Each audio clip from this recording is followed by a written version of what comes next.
বাসায় বসে থাকতে থাকতে অভ্যাসটাই মনে হয় চেঞ্জ হয়ে গিয়েছে। আর দীর্ঘদিন পর বাচ্চাদের স্কুল খুলে গেল, আর সেই সাথে বেড়ে গেল আমাদের ব্যস্ততা। তো আজকে কি করলাম না করলাম সবই আপনাদের সাথে শেয়ার করব। আশা করছি ভিডিওর সাথেই থাকবেন। আসসালামু আলাইকুম, কেমন আছেন সবাই?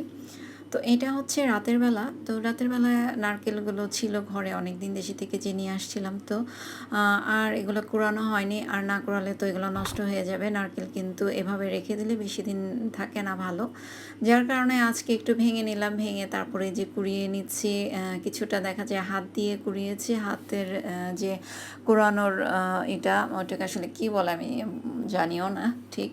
আর এখন হচ্ছে এই যে পায়ে রেখে যে এই কোরানিটা দিয়ে করে ওগুলো দিয়ে কোরালাম। তো দুইটাই দুইভাবে কুড়িয়ে নিলাম। আর এই যে এখন কোরানো হয়ে গিয়েছে, এগুলো হচ্ছে আমি একটু ফ্রিজে রেখে দিলাম, ডিপ ফ্রিজে। তো ওইটা তো রাত্রিবেলা। তো সকালবেলায় উঠে প্রথমেই হচ্ছে আমি এই যে মুরগিটা কষিয়ে নিচ্ছি, বসিয়ে দিয়েছি। অবশ্য রান্নাটা যেহেতু আমার গ্যাসটা থাকে না, চলে যায়। আর ওই পাশের চুলায় হচ্ছে পোলাও রান্না করে নিলাম আজকে একটু। তো পোলাওটা আগেই সকাল সকাল রান্না করে ফেলেছি, কারণ ওই যে গ্যাস চলে যায়, দেখা যায় 8টা বাজতে না বাজতে আমার গ্যাসটা কোন দিক দিয়ে যে কমে যায় আমি আসলে টেরও পাই না। আর এত সকালে রান্নাবান্না কাজকর্ম করে আসলে কোলায় উঠতে পারি না আমি এখন। আর যেহেতু স্কুল খুলে গেছে বাচ্চাদের, এখন তো কাজের ব্যস্ততা আরও বেশি। কোন দিক থেকে কোন দিকে কী করব, কী রেখে কী করব কাজের, আসলে আমি কোনো কিছুই বুঝে উঠতে পারি না।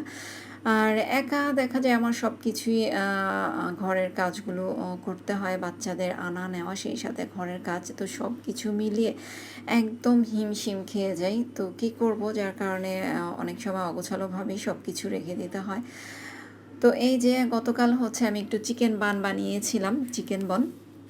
তো ওইটা আবার 2 পিস রয়ে গিয়েছিল। তো আজকে আদরকে নিয়ে যেহেতু স্কুলে যাব, তো ওকে টিফিনে একটু দিয়ে দিব। আর যেহেতু আমার বাসায় ওভেন নেই, যার কারণে এই যে চুলায় একটু গরম করে নিলাম। আর বাসিটা খেতে কেন যেন খুব একটা ভালো লাগে না। আর হয়তো ওভেন থাকলে ওভেনে গরম করলে একটু অন্যরকম টেস্ট আগের মতোই হয়তো হতো, কিন্তু যেহেতু ওভেন নাই তাই ওভাবেই গরম করে নিলাম। আর গরম গরম যখন কালকে বানিয়ে খেয়েছি তখন তো অনেক মজা লেগেছে। তো এই আর কি, কী করবো, ওভেন না থাকলে যা হয় আর কি। তো আমি নাস্তাটা ওই সময় খেলাম। আমার নাস্তাটা ছেঁকে খাওয়ার পরে এই যে এখন আবার একটু আমড়া কেটে নিলাম। তো আমড়া কেটে সবাই মিলে একটু খাচ্ছি। আর আমার বাসায় আমড়া, পেয়ারা এই ধরনের ফলগুলো সবাই পছন্দ করে এভাবে লবণ আর মরিচ দিয়ে খেতে। তো এই যে আমার এটা কষানো হয়ে গিয়েছিল, তারপর তো আমি ঝোল দিয়ে দিলাম। ঝোলের পর এই যে এখন হচ্ছে তরকারিটা একটু নামিয়ে ফেলবো, একটু ঝোল ঝুলিয়ে রাখবো। তো রান্না বান্না সব কিছু শেষ করে এই যে আবার রওনা দিয়ে দিয়েছি ছেলেকে নিয়ে স্কুলে।